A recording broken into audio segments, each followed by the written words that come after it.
నమస్తే, welcome to our channel. నేను ప్రియాంకరావు. ఒక మాజీ సీఎం ప్రెస్ మీట్ పెట్టారు అంటే ప్రతి ఒక్కరూ కూడా కన్నార్పకుండా మిస్ అవ్వకుండా చూస్తారు. ఎందుకు? ప్రభుత్వం మీద అంటే ఇప్పుడున్న పాలనలో ఏవైనా అవకతవకలుంటే, ప్రజలకు ఏదైనా అన్యాయం జరిగితే చెప్తారు అని, లేదా ఏదైనా సలహాలు సూచనలు ఇస్తారేమోనని, ఒక మార్గనిర్దేశం చేస్తారేమోనని. ఒకప్పుడు పాలిటిక్స్ ఇలానే ఉండేది, హెల్దీ పాలిటిక్స్. కానీ ఇప్పుడు జగన్మోహన్ రెడ్డి గారిని మనం తీసుకుంటే వస్తారు, వారంలో 2 రోజులు ఏపీకి వస్తారు, స్కెడ్యూల్ ఫినిష్. నెలకో పరామర్శ, నెలకో ప్రెస్ మీట్, అయిపోయింది. ప్రెస్ మీట్ పెట్టిన ప్రతిసారి మీడియాకి 1 వీక్కి సరిపడా మంచి స్టఫ్ ఇచ్చి వెళ్తారు. మరి ఒక మాజీ సీఎం పెట్టాల్సిన ప్రెస్ మీట్లేనా ఇవి? పైగా పెట్టిన ప్రతిసారి ఏదో ఒక అబాస్పాలు. అంటే ఆయనకి ఎవరైనా ఇస్తున్న స్క్రిప్ట్ ఏం సరిగ్గా చదవట్లేదా, లేదంటే ఈయన ఇస్తున్న దాన్ని అర్థం చేసుకోలేకపోతున్నారా? ఏం జరుగుతుంది? సో దీని గురించి ఈరోజు తెలుసుకుందాం. మనతో మాట్లాడడానికి ఈరోజు ఎందుకు మాట్లాడుకుంటున్నామంటే, ఇంకొద్దిసేపట్లో జగన్మోహన్ రెడ్డి గారి ప్రెస్ మీట్ ఉంది కాబట్టి. సో మనతో మాట్లాడడానికి ప్రముఖ పొలిటికల్ అనలిస్ట్ డివి శ్రీనివాస్ గారు ఉన్నారు. ఆయన అడిగి తెలుసుకుందాం. నమస్కారం సార్. నమస్తే. జగన్మోహన్ రెడ్డి గారు ఆయన స్కెడ్యూల్ చూస్తే చాలా ఆశ్చర్యపోవాలి.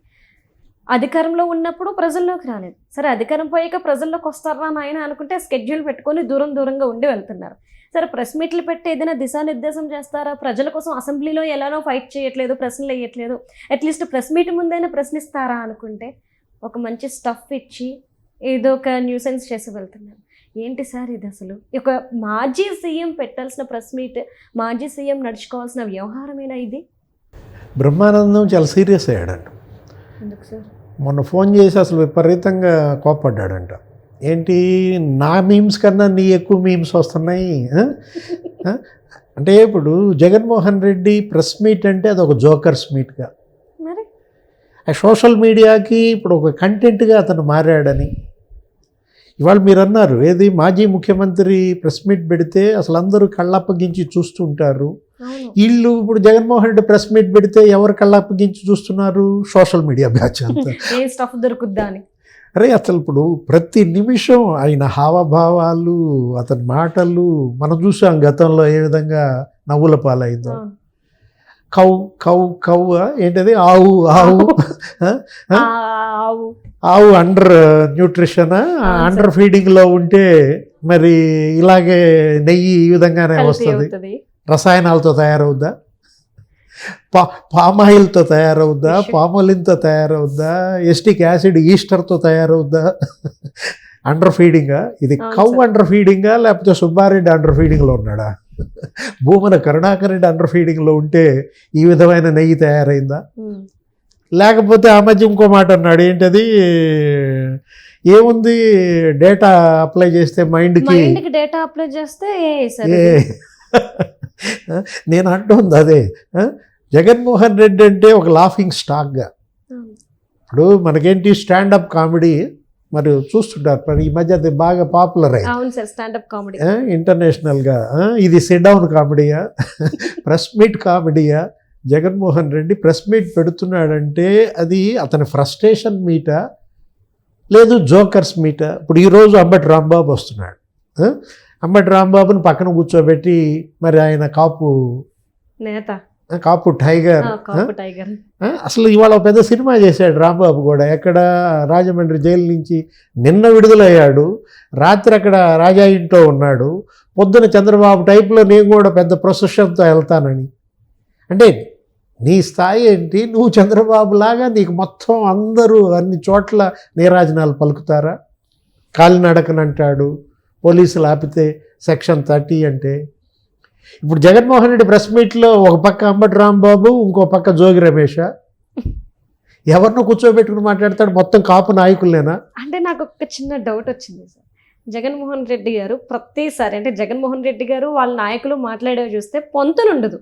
ఈయనేమో ప్రభుత్వం మీద బురద జల్లుతాడు, వాళ్ళేమో లేదు నాయన అంతా బాగుంది అని చెప్తారు. ఇప్పుడు చూస్తే అంబటి గారు ఒక మాట అన్నారు ప్రెస్ మీట్తో వాళ్ళతో మాట్లాడుతూ, నన్ను పోలీసులు ఏమి కొట్టలేదు, నాకు అన్నీ బాగా చూసుకున్నారు, జైల్లో అంత సౌకర్యంగా ఉంది, కాకపోతే నేనే కాలు జారి పడ్డాను అని. ఇప్పుడు ప్రెస్ మీట్ పెట్టి జగన్మోహన్ రెడ్డి గారు పోలీసులు హింసించారు అని అంటారేమో, అందుకే ప్రెస్ మీట్ ఏమో అన్న డౌట్. అంటే ఇప్పుడు బోరగడ్డ అనిల్ కుంటుకుంటూ నడుస్తూ వెళ్ళిన దృశ్యాలు కళ్ళ ముందు ఉన్న దాంట్లో ఇప్పుడు అంబటి రాంబాబు కూడా కుంటుకుంటూ వెళ్తుంటే పోలీసులు కొట్టారు అని ఎక్కడ ఇతను అంటే ఒకటి ఇక్కడ ఇప్పుడు ఎందుకు అసలు అంబటి రాంబాబు జోగి రమేష్ని పక్కన కూర్చోబెట్టుకుని మాట్లాడటం ఎందుకు? అనంతబాబుని పెట్టుకుంటే పోలా? అనంతబాబు అనంతలక్ష్మి అలియాస్ రోజా అదొకటి వాళ్ళు బ్లాస్ట్ అయింది. డ్రైవర్ సుబ్రహ్మణ్యాన్ని చంపి డోర్ డెలివరీ చేసిన కేసులో అనంతబాబు ఏం తప్పు చేశాడంటారా? ఈరోజు ప్రెస్ మీట్లో జగన్మోహన్ రెడ్డి నిన్న అంబటి రాంబాబు పరామర్శగా వెళ్ళి వాళ్ళ ఇంటి దగ్గర అంబటి చేసిన తప్పేంటి అన్నాడు. ఇప్పుడు ఈరోజు ప్రెస్ మీట్లో అనంతబాబు చేసిన తప్పేంటి? డోర్ డెలివరీ చేయటం తప్ప అంటాడా? మామూలుగానే లేదు అసలు బొత్స సత్యనారాయణ కౌన్సిల్ జరగనీటిల్లా 2-3 రోజుల నుంచి. నిన్న కూడా 14 నిమిషాలు జరిగిందంట, ఇవాళ అసలు మరి 10 నిమిషాలు జరిగినట్టు. ఇందాపూర్ గురించి మాట్లాడతాడా? అవును, మేబీ ప్రెస్ మీట్ లో మాట్లాడచ్చు. ఇందాపూర్ నుండే వీళ్ళు నెయ్యి ఇస్తున్నారు, ఆ డబ్బులు ఇక్కడ తీసుకుంటున్నారు అని చెప్పొచ్చేమో. అసలు ఎక్కడ ఇందాపూర్, ఎక్కడ హెరిటేజ్, అసలు దేనికి ముడి పెడుతున్నారమ్మా? అది 24 ఏళ్ల క్రితం పెట్టినటువంటి డైరీ. హెరిటేజ్ ఎప్పుడో 34 ఏళ్ల క్రితం పెట్టిన డైరీ. అందుకు కాదు నోటీసులు వచ్చింది. మరి ఇప్పుడు దాని గురించి మాట్లాడినందుకే బొత్స సత్యనారాయణకి లీగల్ నోటీస్ పంపారు. క్షమాపణ చెబుతారా, లేదు పరువు నష్టం క్రిమినల్ కేసులు పెట్టమంటారా? అదో చీకటి ఒప్పందం అంటాడు బొత్స సత్యనారాయణ. ఇప్పుడు జగన్మోహన్ రెడ్డి కూడా ప్రెస్ మీట్లో ఇప్పుడు అదే చెప్తాడు. ఏమని? ఇందాపూర్తో చంద్రబాబు చీకటి ఒప్పందం అంటారా? ఏది చీకటి ఒప్పందం? చీకటి ఒప్పందం అయితే వాళ్ళు అది పబ్లిష్ చేస్తారా? నువ్వే చూపిస్తున్నావు. ఆ చీజ్ ప్యాకెట్ నెయ్యి అంటావు, సరే ఏదో ఒక ప్యాకెట్ చూపించి దాని కింద ఏమని రాసి ఉంది? మార్కెటెడ్ బై హెరిటేజ్ అని ఉంది. అది చీకటి ఒప్పందం అయితే ప్రింట్ ఎందుకు చేస్తారు?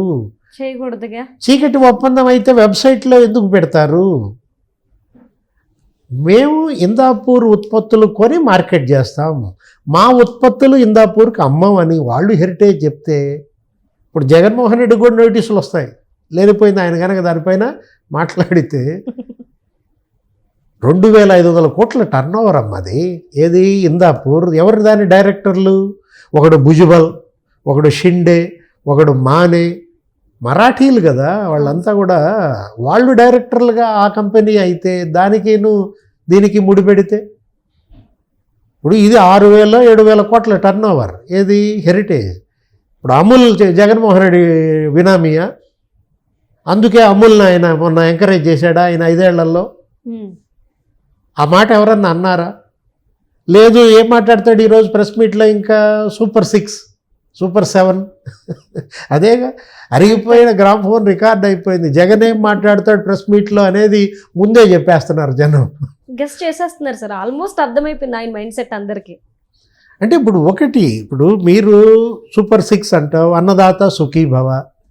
వాళ్ళు ఎంత పెట్టారు? దగ్గర 6700 కోట్లు పెట్టారు.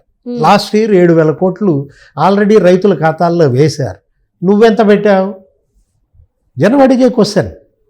వాళ్ళని నువ్వు ఎంత పెట్టావని నిలదీసినప్పుడు జగన్మోహన్ రెడ్డి ఎంత పెట్టాడు రైతు భరోసాకి? 4000 కోట్లు. అంతేగా. తల్లికి వందనం వాళ్ళు ఎంతమందికి ఇస్తున్నారు? 65 లక్షల మందికి ఇస్తున్నారు. 10,000 కోట్లు ఖర్చు పెడుతున్నారు. ఈ బడ్జెట్లో 9500 కోట్లు పెట్టారు. మరి నువ్వు అమ్మఒడి ఎంత ఇచ్చావు? ఎంతమందికి ఇచ్చావు? నువ్వు ఇచ్చింది 5,000 కోట్లు, వాళ్ళు ఇచ్చింది 10,000 కోట్లు. నువ్వు ఇచ్చింది 40 లక్షల మందికి, వాళ్ళు ఇచ్చింది 65 లక్షల మందికి. అంటే జగన్ ఇచ్చిన దానికన్నా 25 లక్షల మందికి ఎక్కువ మందికి తల్లికి వందనం ఇస్తే డబల్. నువ్వు 5,000 కోట్లు ఇస్తే వాళ్ళు 10,000 కోట్లు ఇస్తే సూపర్ 6 ఏది, సూపర్ 7 ఏది అంటాడు. ఇప్పుడు ఉచిత బస్సు నువ్వు ఇచ్చావా మహిళలకి? వాళ్ళు బ్రహ్మాండంగా ఇస్తున్నారు. ఇప్పుడు 1.5 కోటి మంది ఉచిత బస్సు ఫెసిలిటీ వాడుకున్నారు. అవును సార్. 2500 కోట్లు పెట్టారు ఈ బడ్జెట్లో. గ్యాస్ నువ్వు ఫ్రీగా ఇచ్చావా?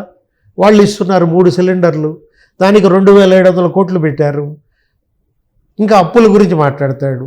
నిన్న కేసు కౌన్సిల్లో అప్పుల గురించి మాట్లాడాడు. 6 లక్షల కోట్ల అప్పు ఉంది, కార్పొరేషన్ల రుణాలు కూడా కలిపి 1,50,000 కోట్లని అతను 7 లక్షల కోట్లు ఏమో చెప్పాడు. మరి ఆ రోజు 10 లక్షల కోట్లు ఎందుకన్నారు అంటాడు, 14 లక్షల కోట్లు ఎందుకన్నారు అంటాడు. ఇవేంటి ఈ బడ్జెటరీ అప్పులు? నువ్వేం చేశావు? ఆఫ్ బడ్జెట్ అప్పులు. అసెంబ్లీ ఆమోదం లేకుండా అప్పు తెచ్చావు. అసలు ఇప్పటికీ 20 డిపార్ట్మెంట్స్ తెలియదు ఎంత అప్పు తెచ్చారో, వాళ్ళ మీద ఎంత అప్పు ఉందో కూడా ఇంకా 20 శాఖల్లో తెలియదు అనమాట. అసలు ఇప్పుడు కాంట్రాక్టర్లకు పెండింగ్ బకాయిలు ఎన్ని ఉన్నాయి?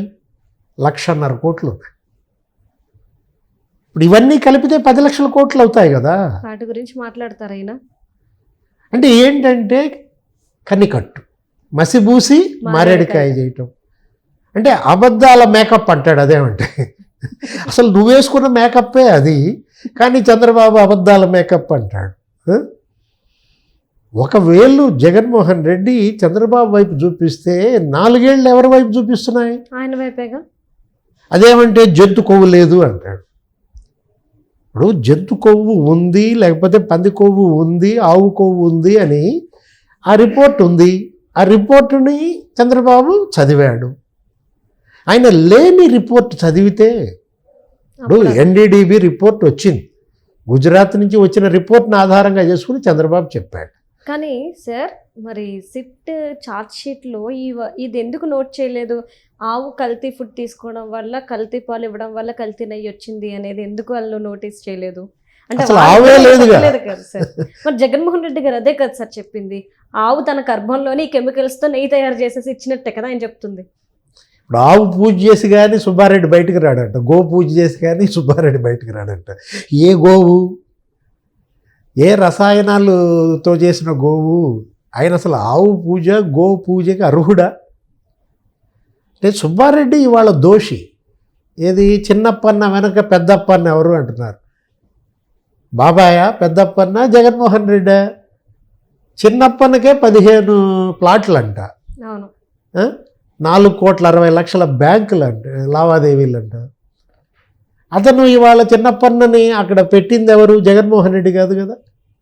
అంటే చేసిన తప్పంతా జగన్మోహన్ రెడ్డి ఇవాళ ఎవరిపైన నెపం వేస్తారు? ఏ రకంగా చంద్రబాబుని దోషిగా చూపించి బయటపడదామా, ఈ కల్తీ నెయ్యి ఈ ఊబిలో నుంచి బయటపడదామన్న తాపత్రయంలో అతను ఇంకా ఊబిలో దిగబడిపోతున్నాడు. Right. Thank you so much sir. నమస్తే.